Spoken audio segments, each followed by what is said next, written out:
On the programmatic side, one of the things that we would love to do, be it Habitat for Humanity, and I'm sure other agencies as well working in this space, is to look for those entry points. And water, sanitation, and hygiene is a really good example from a programmatic standpoint in terms of how we can really build the community infrastructure. So it really gives us an access point, but also gives us some credibility when you're taking care of the immediate.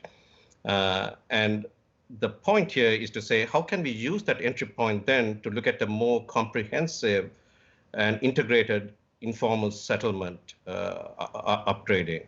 Anna Claudia, again, maybe one or two concrete examples would be helpful. Sure.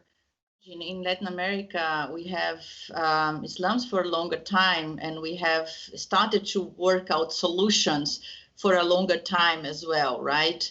But the countries in Central America and in the Caribbean, they have a different reality. So I see now, for instance, a country like Costa Rica that might be a good example for what you are asking for. They are still struggling to provide, to expand the access of water to slums. Including they are working with UNOPS, which is the host institution of the Cities Alliance, and with other, even the private sector, to support and immediately provide, water connection in some slums.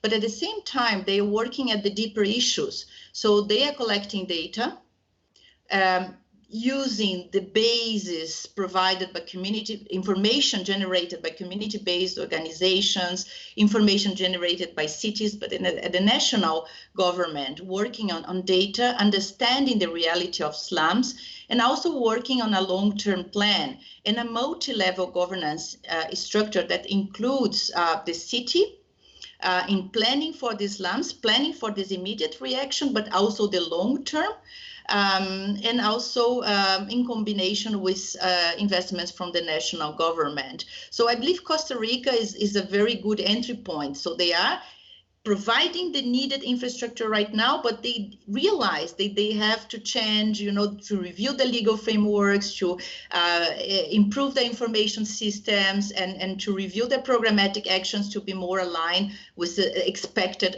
multi-level governance of the issue. Thanks, Ana Claudia. And if I may very quickly even speak from a Habitat for Humanity standpoint as well, we are doing something similar as well, looking at entry points, looking at programmatic integration as well.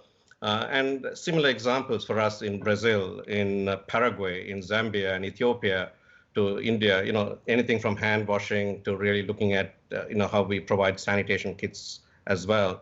And these entry points are really, as we've just talked, it's so significant in really helping us, just not shape the conversation, but to find those concrete solutions, working with communities, of course.